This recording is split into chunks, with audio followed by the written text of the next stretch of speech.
¿Te imaginas lanzar un no-hitter en Grandes Ligas completamente drogado con LSD? Suena a locura, ¿verdad? Pues eso fue exactamente lo que hizo Doc Ellis el 12 de junio de 1970. Y no solo eso, la historia detrás de ese partido es tan absurda, caótica y fascinante que parece sacada de una película de Tarantino, pero no fue ficción, fue 100% real. Estamos a finales de los 60 y principios de los 70. La sociedad estadounidense hervía: guerra de Vietnam, derechos civiles, revolución sexual, los Black Panthers, los hippies y el LSD por todos lados. En ese ambiente psicodélico, la MLB también cambiaba. Los jugadores afroamericanos ganaban terreno, pero el racismo seguía vivo en los estadios. Y en medio de ese caos surgía una figura imposible de ignorar: Doc Ellis. Nacido en Los Ángeles en 1945, criado en el barrio de Watts, un rebelde irreverente y con un brazo privilegiado. Doc no era el típico jugador que evitaba la polémica. Usaba rulos en el cabello, hablaba sin filtros y protestaba contra el racismo sin miedo. Era un pitcher con talento de sobra, recta potente, slider afilado y presencia desafiante, pero también una vida llena de excesos. Doc Ellis lo admitió sin tapujos. Jugó partidos borracho, drogado, con anfetaminas, pastillas para dormir y LSD. Decía que en esos años, si no estabas drogado, no estabas en el juego, y esa filosofía lo llevó a protagonizar uno de los momentos más insólitos en la historia del béisbol. 11 de junio de 1970. Doc está en Los Ángeles relajado, porque pensaba que lanzaba el viernes, así que hizo lo que solía hacer. Tomó LSD con unos amigos y se puso a ver el cielo. Tomé el ácido y empecé a ver el cielo derretirse, dijo él. Pero de pronto suena el teléfono. Doc, ¿dónde estás? En Los Ángeles. ¿Por? Tienes que lanzar hoy. El juego es en San Diego. Se había equivocado de día. Era el abridor y el partido comenzaba en pocas horas. Aún bajo los efectos del LSD, tomó un vuelo express a San Diego. Llegó al estadio, se puso el uniforme y subió al montículo completamente drogado. No veía bien. Dijo que la pelota se agrandaba y se encogía, que el catcher a veces parecía Richard Nixon o Jimi Hendrix. Los bateadores eran sombras lentas y a veces ni siquiera sabía hacia dónde lanzaba. Y aún así, nadie pudo conectarle un solo hit. Las estadísticas son increíbles: 9 entradas lanzadas, 0 hits permitidos, 8 bases por bola, un bateador golpeado y varias jugadas defensivas que lo salvaron. Cada entrada fue un viaje psicodélico. Doc decía que escuchaba el viento hablarle, que el guante del catcher tenía una luz roja que lo guiaba. Dave Cash, su compañero, lo resumió perfecto: yo sabía que Doc estaba en algo, pero mientras sacara outs, yo solo rezaba que no se le fuera la bola a las gradas. Y así, entre visiones y alucinaciones, completó un no-hitter. Al día siguiente, Doc llegó al estadio como si nada. Se puso el uniforme, calentó el brazo y dijo: estoy listo. ¿Cuándo me toca lanzar? El coach lo miró sorprendido. ¿Estás loco? Lanzaste ayer. Tiraste un no-hitter. Doc no recordaba nada, ni un lanzamiento, ni un bateador, solo una nube borrosa de sonidos y colores. Años más tarde, resumió todo en una frase inolvidable: estaba tan drogado como un pino de Georgia. Durante años, el no-hitter en LSD fue un mito urbano, hasta que en 1984 Doc lo confirmó todo en una entrevista con NPR. Contó cada detalle y en 2009 su relato fue animado en el corto Doc Ellis and the LSD No, que se volvió viral. Hoy, su historia es parte de la cultura pop, una mezcla de hazaña deportiva, advertencia sobre las drogas y símbolo de una era. Doc murió en 2008 a los 63 años, pero antes de irse encontró la redención. Se volvió activista contra el abuso de sustancias, ayudó a otros jugadores, dio charlas, trabajó en centros de rehabilitación. Pasó de ser un símbolo del descontrol a ser una voz de conciencia. Pero por más que hablemos de su activismo, su nombre siempre estará atado a aquel juego. El único no-hitter en la historia de la MLB lanzado completamente bajo el efecto del LSD. 27 outs, 0 hits, una mente flotando en el espacio. El juego más psicodélico que haya visto el béisbol. Porque en este deporte hay récords, hay estadísticas, pero también hay días que desafían toda lógica. Y eso, amigo, solo pasa en el diamante. Si crees que eso fue una locura irrepetible, espera a conocer a un tipo que lo hizo igual de increíble, pero con whisky en el sistema y una resaca para la historia. David Boomer Wells era único. Medía 6 pies,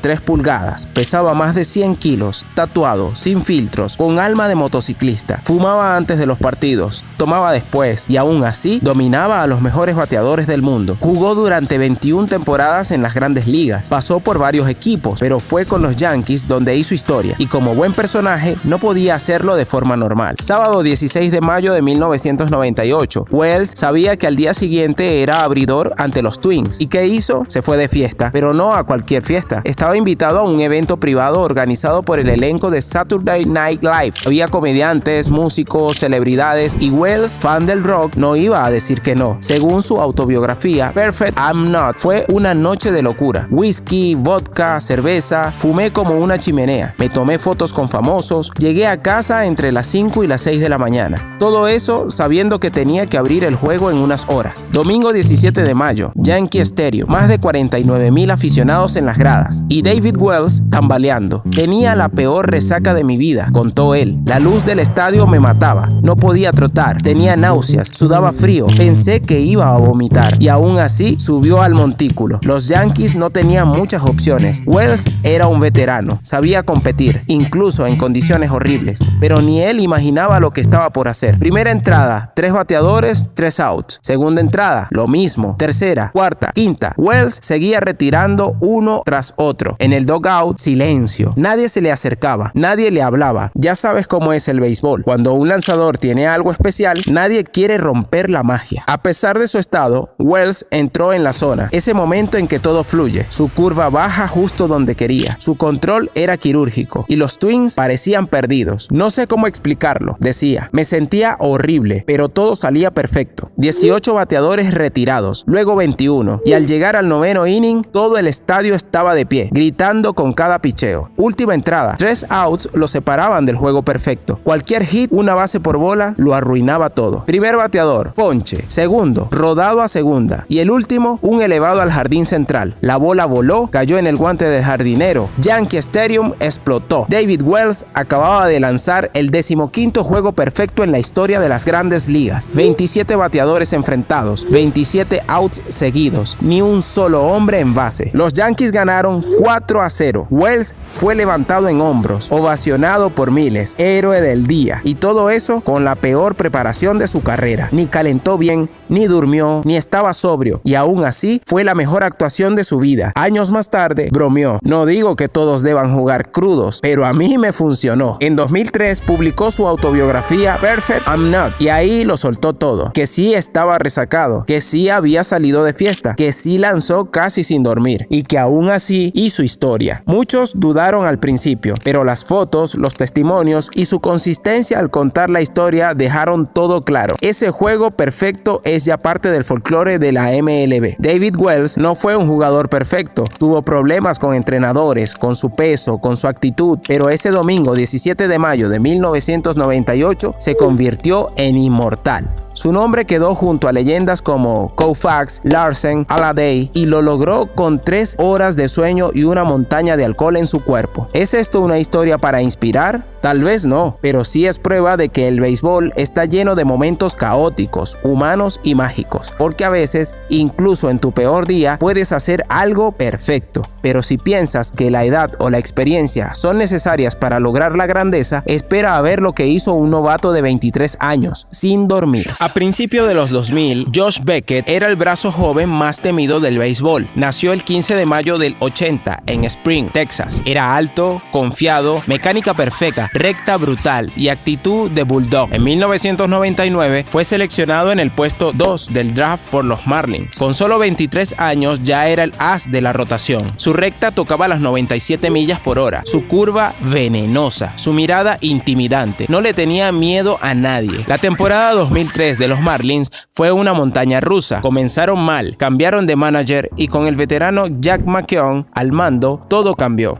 Con estrellas emergentes como Miguel Cabrera, Dontrelle Willis, Jean-Pierre y Beckett liderando el picheo, llegaron a los playoffs como comodín. Le ganaron a los Giants de Barry Bonds. Luego vencieron a los Cubs en esa famosa serie del caso Bartman y llegaron a la Serie Mundial contra los Yankees. Nadie les daba chance, pero en el juego 6 estaban a una victoria del campeonato y el destino estaba en las manos de Josh Beckett. 24 de octubre 2003, hotel de los Marlins en Nueva York. La mayoría de los jugadores dormían temprano, pero Beckett no. él se quedó despierto toda la noche. Según sus compañeros, se la pasó caminando por los pasillos, viendo películas, bajando al lobby a fumar, charlando con el staff, bromeando como si fuera una noche cualquiera. No estaba ansioso, no estaba nervioso, solo extrañamente tranquilo y sin dormir ni un minuto. Llegó el día del juego más importante de su vida. 25 de octubre del 2003, Yankee Stadium, Bronx, Nueva York. Casi 56,000 fanáticos en las gradas. Una noche cargada de historia. Los Yankees tenían una alineación temible. Jeter, Posada, Bernie Williams, Hideki Matsui, Alfonso Soriano, una dinastía que dominó finales de los 90. Y frente a ellos, un joven texano de 23 años sin dormir con hielo en las venas. Desde el primer picheo, Beckett fue otro. Su recta, viva. Su curva, letal. Pero lo más impresionante fue su actitud. Ni un segundo de duda, ni un gesto de miedo. Cada vez que Jeter se paraba en la caja, Beckett lo miraba fijo, sin parpadear. A Posada le tiraba rectas altas, desafiantes. Lanzó las 9 entradas completas. Permitió solo 5 hits, 0 bases por bola, 9 ponches, dominio total. Y en la novena, con 2 outs, enfrente a Posada, un roletazo frente al plato. Beckett corrió, tomó la bola y él mismo tocó a Posada camino a primera. Out final. Josh Beckett, con solo 23 años y sin dormir, acababa de ganar la Serie Mundial. Fue elegido MVP, silenció al Yankee Stadium y puso fin a la dinastía más grande de su época. Fue la primera vez que los Yankees perdían una Serie Mundial en casa desde 1981 y Beckett lo hizo con hielo en el alma y fuego en el brazo. Cuando le preguntaron si estaba nervioso o cansado, dijo: dormido o no, yo quería la pelota. No hay nada más grande que eso y no me iba a achicar. Palabras de campeón, frialdad absoluta, mentalidad de acero. Y con Beckett cerramos este viaje por 3 noches caóticas, imposibles y legendarias en la historia del béisbol. Doug Ellis lanzando un no-hitter en 1970 bajo el efecto del LSD, viendo al catcher convertirse en Hendrix. David Wells en 1998, resacado, sudando alcohol, lanzando un juego perfecto para los Yankees. Y Josh Beckett en 2003, sin dormir, con 23 años, silenciando al Bronx y ganando la Serie Mundial. Lección: que el béisbol es técnica, sí, es rutina, concentración, mecánica, pero también es humanidad, locura, coraje y momentos que desafían toda lógica. Estos hombres no triunfaron por estar drogados, crudos o trasnochados. Triunfaron a pesar de eso, porque cuando llegó el momento, sacaron el corazón, el talento y la sangre fría y se volvieron leyendas. Si te gustó este episodio, comenta. ¿Cuál de estas historias te impactó más? ¿Doc y su viaje lisérgico? ¿Wells y su juego perfecto con cruda? ¿O Beckett, el joven sin dormir que conquistó Nueva York? Dale like, suscríbete a Historias del Diamante y activa la campanita, porque aquí no solo hablamos de estadísticas, te contamos lo imposible, lo que solo pasa en el diamante. Nos vemos en el próximo episodio.